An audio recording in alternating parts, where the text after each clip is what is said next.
Welcome friends, प्रस्तुत है BA honours राजनीति विज्ञान सेमेस्टर 1 डिसिप्लिन स्पेसिफिक कोर्स राजनीतिक सिद्धांत की समझ अंडरस्टैंडिंग पॉलिटिकल थियरी के अंतर्गत महत्वपूर्ण प्रश्न और उत्तर सीरीज।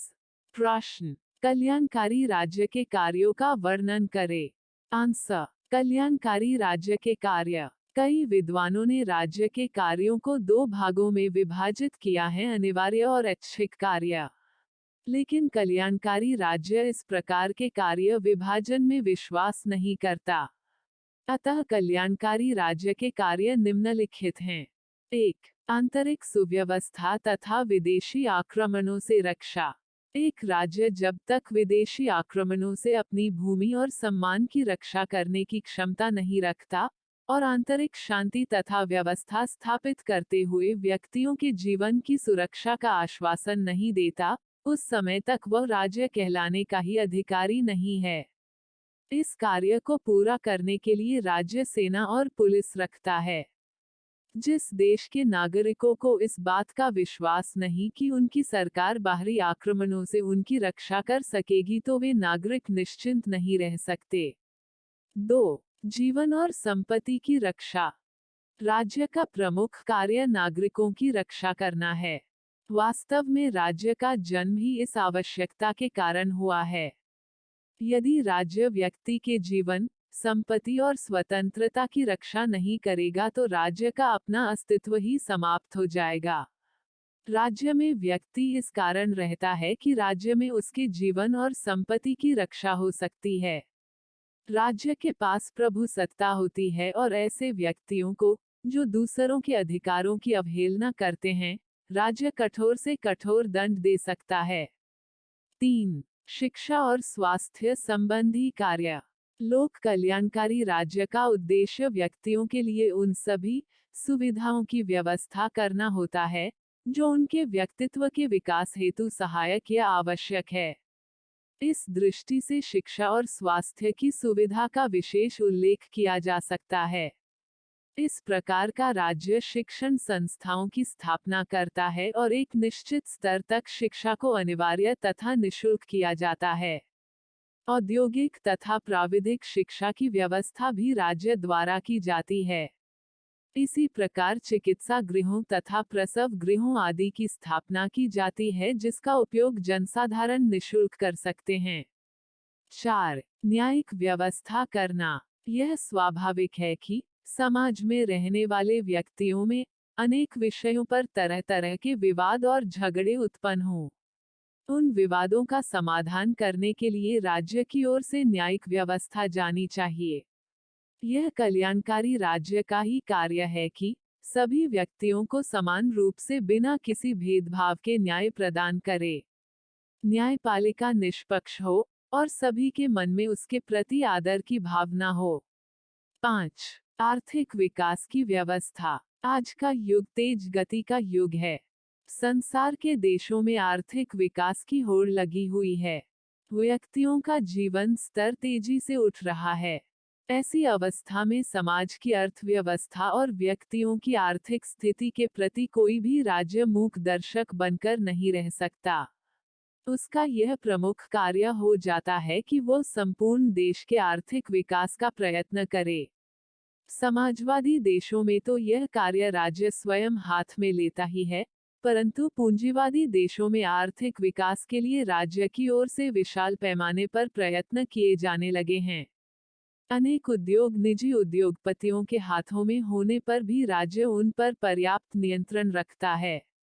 सभी देशों में आर्थिक विकास के लिए तकनीकी और वैज्ञानिक प्रगति तथा अनुसंधान भी राज्य का कार्य बन गया है। राज्य की ओर से आर्थिक विकास के कार्य करते समय यह देखना भी जरूरी है कि समाज का कोई वर्ग या समुदाय उपेक्षित न रह जाए। पूर्ण रूप से समानता तो कहीं भी संभव नहीं है। किसी भी देश में वह नहीं है। रूस में भी वह नहीं है। चीन में भी नहीं, परंतु आर्थिक असमानता को कम जरूर किया जा सकता है। प्रत्येक व्यक्ति को रोजगार दिया जा सकता है। कोई भी व्यक्ति गरीबी की रेखा के नीचे न रहे, यह प्रयत्न किया जा सकता है और यही कल्याणकारी राज्य को करना चाहिए। 6. कृषि, उद्योग और व्यवसायों का विकास। अपनी सीमा के अंदर रहने वाले नागरिकों के आर्थिक विकास की जिम्मेदारी भी लोक कल्याणकारी राज्य की है। इसके लिए राज्य कृषि, उद्योगों और व्यवसायों को प्रोत्साहन देता है। सिंचाई के साधन उपलब्ध कराने के लिए नगरों, नलकूपों आदि का निर्माण किया जाता है और बड़ी बड़ी नदियों पर बांध आदि बनाकर बिजली के उत्पादन के द्वारा उद्योग धंधों और व्यापार को प्रोत्साहित किया जाता है। 7.